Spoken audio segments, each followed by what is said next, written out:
Hello and welcome back. With week 10 in the rearview mirror, let's take a look back at some of the top performers from last week. But as usual, in order to qualify for this video, they have to be under 50% ownership.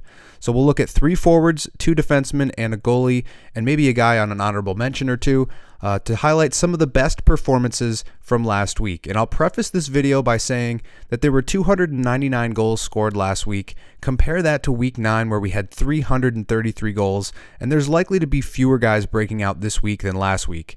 But still, some guys got it done, so let's jump right into it with our first forward of the week, and that is Brady Hagel.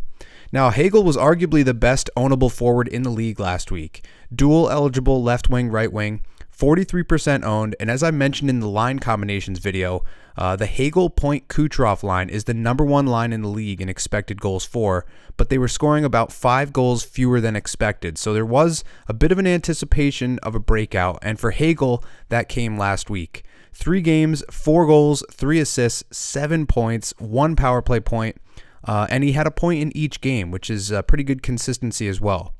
Now, Kucherov led the way with 8 points, a goal and 7 assists in 3 games. And Point had a point per game last week as well with 2 goals and 1 assist.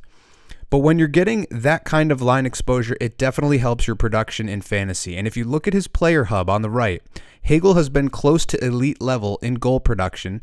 He's solid in assist production. His shots are okay. They could be a little bit better. And his power play production is not bad either at 0.17 power play points per game.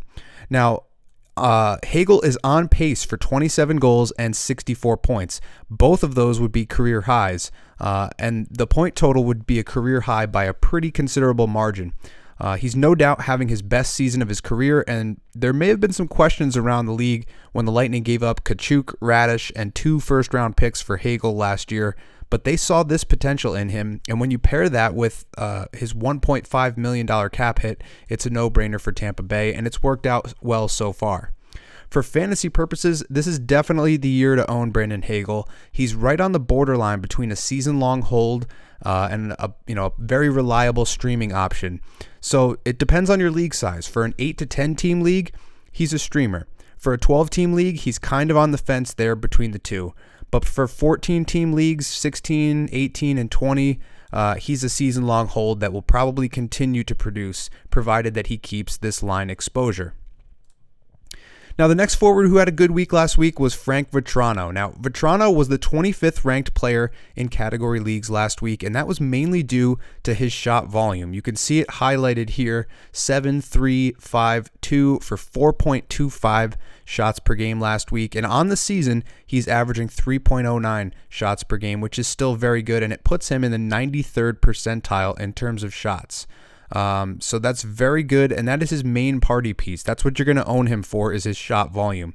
He does throw a few hits in there. He gets some blocks as well. As you can see here, he's above 60% in both of those, 63, 69%. So he does do a couple of other things, but obviously his main thing is his shot volume.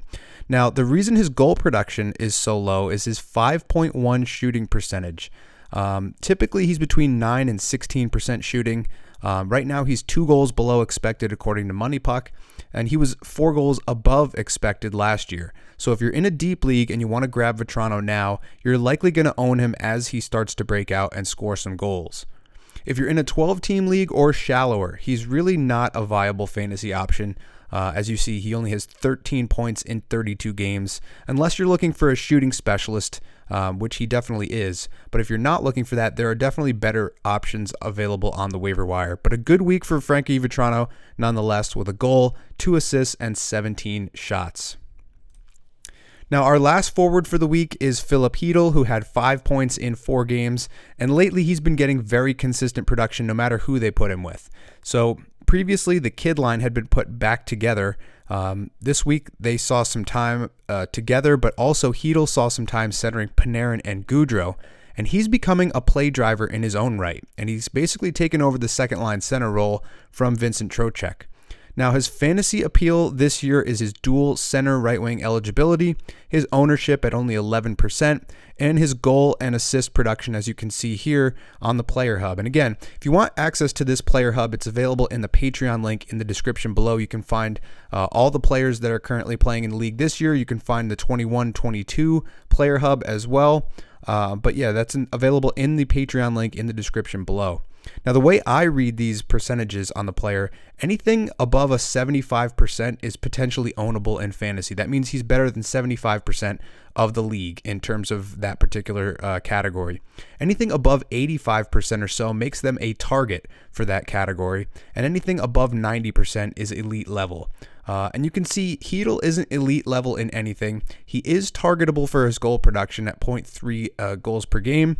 And he does cover a little bit of everything, but he's just not going to get you a ton of everything. He's not in the 90th percentile in any one particular category. So he's been pretty solid. He's not necessarily the best option for 12-team leagues, but in deeper leagues, he's definitely getting it done.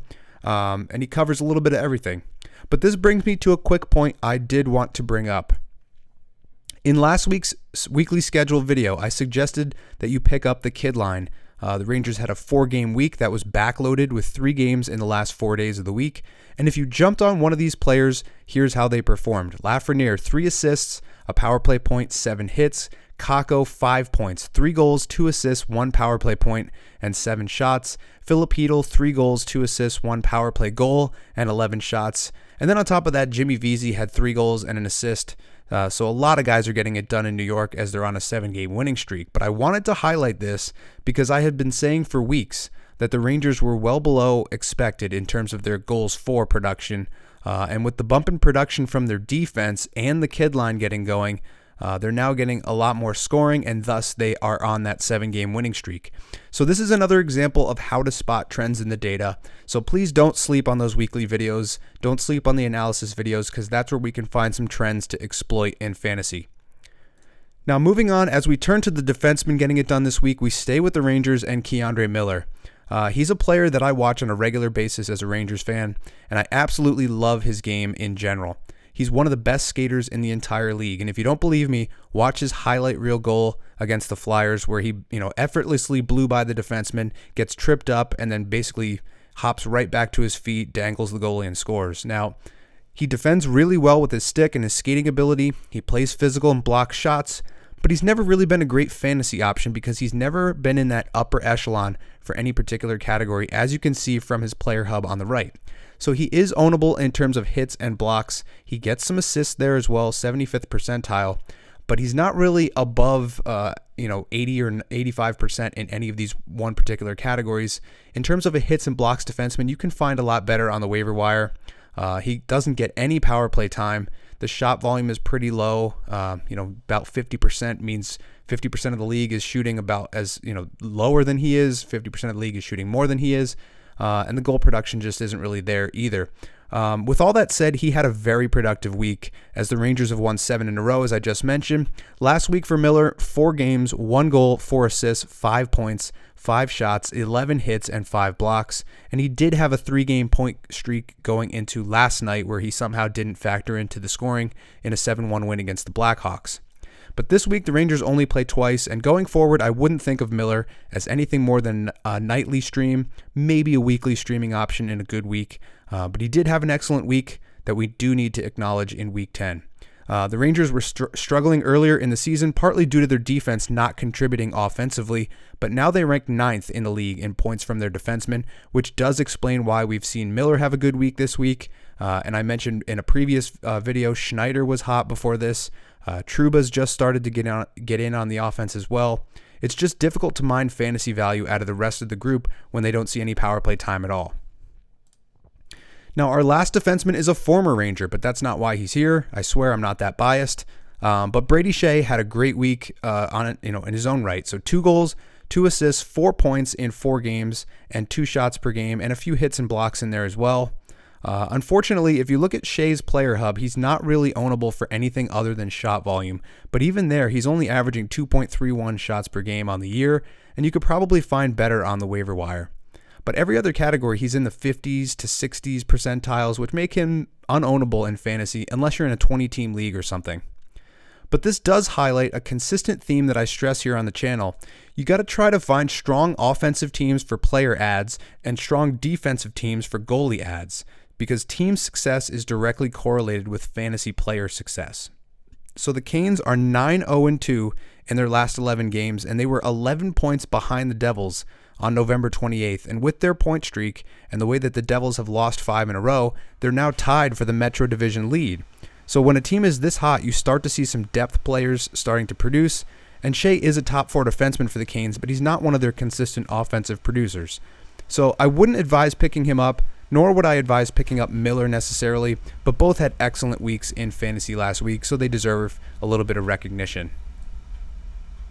Now, the best fantasy waiver ad goaltender last week was Craig Anderson, who was the 3rd best player in Yahoo category leagues last week, the number 1 goalie, and has taken the net back in Buffalo. So there were times when we thought Eric Comrie was potentially taking it.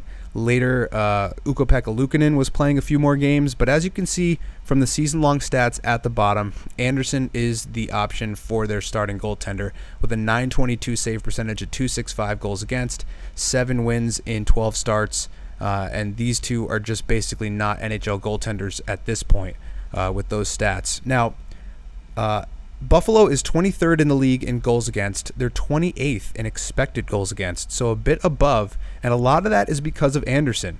As you can see on the right, Anderson is 18th in the league in goals saved above expected, and he's in some pretty good company. If you look at most of the starters on that list, they're owned up. So guys like Saros, Murray, Husso, Ottinger, Talbot, Georgiev, Markstrom, they're all the starters on that list. But they're all going to have higher ownership percentages than Craig Anderson's 18%. And last but not least, you're likely going to get plenty of goal support owning Craig Anderson. Owning Craig Anderson. I was thinking Freddie Anderson because of the next guy on this list. But anyways, the Sabres rank 5th in the league in goals for thanks to their top 6, and their power play is 2nd in the league at 30% behind only the Edmonton Oilers. So that's pretty impressive, and obviously you want to own any Sabres that are on that power play unit. But in terms of goalie options, Anderson may be the best one available on the waiver wire right now, and he did have an excellent week last week. 2 games, 2 wins, 1 goal against, .972 save percentage, and a shutout in there as well. So an excellent week from Craig Anderson, and as I was sort of half alluding to before, we do have an honorable mention goaltender, and that is Pyotr Kochetkov. So he was right behind Anderson as the 5th best player in fantasy in category leagues and the 2nd best goalie last week. He recorded back-to-back shutouts against the Islanders and the Red Wings, one of which came in Week 10. And on the week, 3 wins, 1.33 goals against, a .942 save percentage, and of course that 1 shutout. On the season, he's been incredible. A 9-1-4 record with a .201 goals against and a .923 save percentage and 3 shutouts. And I honestly just don't see how the Canes can cannot continue to ride him when Anderson comes back. So I would expect Kochetkov to take the number 1 goaltending duties at this point, as his numbers have been far better than Anderson's this year. Now, Anderson and Ranta are both UFAs after this season. Anderson's making $4.5 million, Ranta's making $2 million, and it'll be interesting to see if the Canes explore the trade market for one of them, and depends on which one they're going to try to move. There are other teams out there, especially the Kings, who are in desperate need of solid goaltending, and they could potentially pay a decent price for a rental goalie like Anderson or Ranta, especially if they consider themselves to be playoff contenders. That's going to be something to monitor if you own Anderson or Ranta, but if you own Kochetkov, or if you're looking to add him if you're in a shallow league, and you should add him if you are, it's likely his net to lose at this point. But that's going to do it for this video. Remember, if you want access to the 22-23 Data Draft Player Hub, which you saw in a lot of these slides, just click the Patreon link in the description. For $3, you get access to the Player Hub and all of the other visualizations I use on the channel.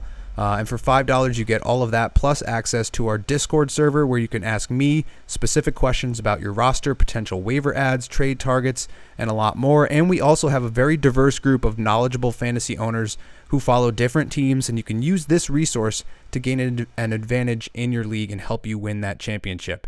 Remember to like and subscribe and all that good stuff. Follow @data_draft on Instagram for shorter form content and updates. And as always, I will see you in the next one.